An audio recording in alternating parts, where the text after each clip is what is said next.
পটুয়াখালীতে জমিজমার বিরোধে সংঘর্ষের জেরে বিএনপির সাবেক সভাপতির বাসগৃহে আগুন। প্রতিবেদনে মোহাম্মদ জিয়াউর রহমান জুয়েল মৃধা, বিভাগীয় প্রধান, বরিশাল। পটুয়াখালী সদর উপজেলার কালিকাপুর ইউনিয়নের বল্লভপুর গ্রামে একই বংশের দুই পক্ষের মধ্যে জমিজমার বিরোধে মারামারির ঘটনায় উভয় পক্ষে আহত হওয়ার সংবাদ পাওয়া যায়।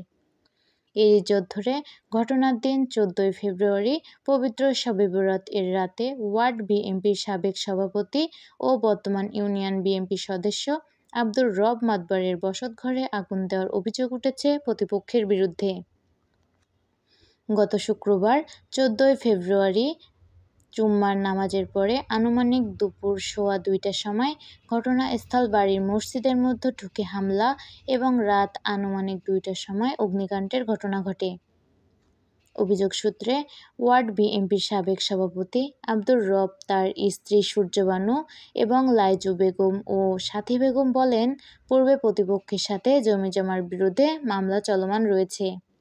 এ বিষয়ে সদর থানায় অভিযোগ হলে প্রতিপক্ষ অভিযোগ করে মীমাংসার তারিখে উপস্থিত হয়নি এবং বিএনপির নেতা আবু আকন মীমাংসার জন্য উভয়ের মধ্যে চেষ্টা করেও ব্যর্থ হয়েছেন।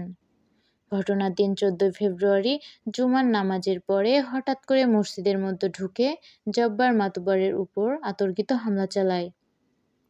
ডাক চিৎকার শুনে রাতুল রাকিব কবির মাতবর ও হেলাল মাতবর ছুটে গেলে তাদের উপরও হামলা চালানো হয়। অভিযোগ সূত্রে হাসিব মাতবর এর নেতৃত্বে দেশীয় অস্ত্রচল রামদা দাও লাঠি ও চাইনিজ কুড়াল নিয়ে হামলা চালানো হয়। হামলাকারীরা হলেন 1. হাসিব মাতবর 19, 2. সজীব মাতবর 30, পিতা কাশেম মাতবর, 3. আবু সায়েদ 37, পিতা ইউসুফ মাতবর, 4. কামাল 42, পিতা মৃত সেকেন্দার, 5. নাইমুল 23, পিতা কামাল মাতবর, 6. হাকিম মাতবর 50, পিতা মৃত সোবহান মাতবর, 7. শহীদ মাতবর 35, পিতা দলু মাতবর, 8. রাজ্জাক মাতবর 50 সহ আরও 10-12 জন মিলে হামলা চালায়।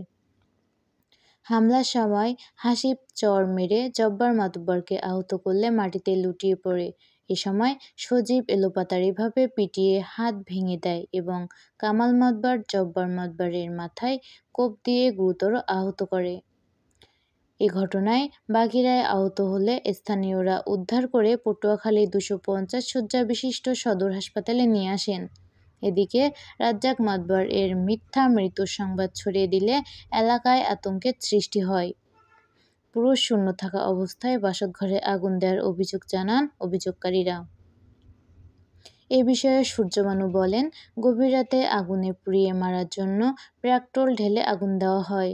লাইজু বেগম বলেন, রাতে ঘরের আশেপাশে প্রতিপক্ষের লোকজন ঘোরাঘুরি করে, আমাকে ভয়ভীতি দেখায়, দরজা জানলা ঘরের বেড়া পিটিয়ে ফলজ গাছপালা নষ্ট করে। আব্দুর রব বলেন, বিরোধী পক্ষ জমিজমার দলিল পুড়িয়ে নষ্ট করা ও আমাদের সপরিবারে মেরে ফেলতে আগুন দিয়েছে। পরে এলাকাবাসী ও ফায়ার সার্ভিস এসে আমাদের রক্ষা করে। এতে প্রায় লক্ষ টাকার ক্ষয়ক্ষতি হয়েছে। আমরা নিরাপত্তাহীনভাবে দিন কাটাচ্ছি। আবারও হামলা হতে পারে, এ সুষ্ঠু তদন্ত সাপেক্ষে বিচার দাবি করেন তারা। এ বিষয়ে সদর থানার অফিসার ইনচার্জ ইমতিয়াজ উদ্দিন বলেন, গতকাল একটা ঘটনা শুনেছি যেখানে নিহত আহত হওয়ার খবর পেয়েছি। পরবর্তীতে নিহতর খবর সঠিক নয় জানা গেছে। এ ব্যাপারে উভয় পক্ষে আহত হয়েছে। এখন পর্যন্ত কোনো অভিযোগ হয়নি। তিনি আরও বলেন, অভিযোগ হতে পারে, অভিযোগ হলে তদন্ত সাপেক্ষে আইনগত ব্যবস্থা গ্রহণ করা হবে। সংবাদ প্রকাশের আগ পর্যন্ত 15 ফেব্রুয়ারি সন্ধ্যায় থানায় কোনো অভিযোগ হয়নি বলে জানান অফিসার ইনচার্জ ইমতিয়াজ উদ্দিন। সাথে ছিলাম সাদিয়া, দৈনিক সাতক্ষীরা দিগন্ত। কিছু বলার কিছু থাকবে না। এরা সবসময় অধৈর্যভাবে চলে।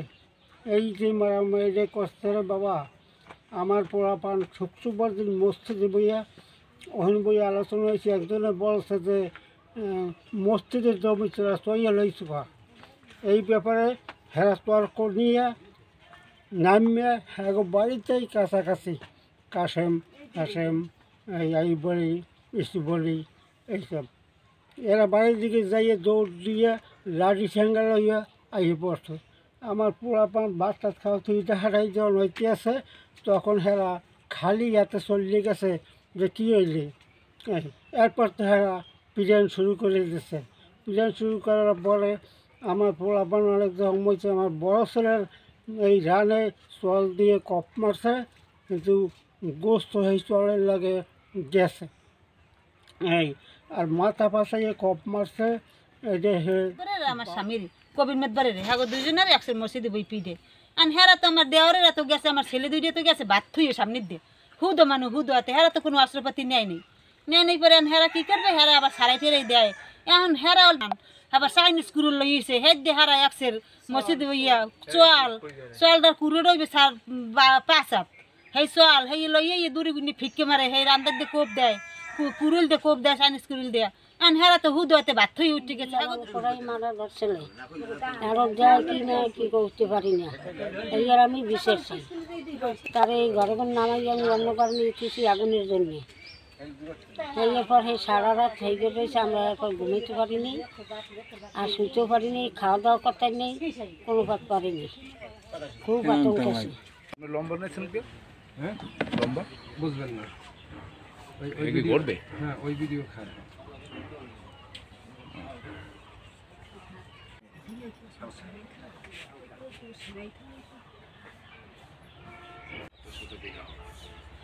দর্শক, দৈনিক পটুয়াখালীর কথায় স্বাগতম। আমি এখন দাঁড়িয়ে আছি, বলেছেন আমাদের সঙ্গে, এবং দুই পক্ষেরই লোকজন আহত হয়েছে। তো এখানে গভীর রাতে এই যে জব্বার মাতবর তাদের যে একটি বসত ঘর, সেই ঘরে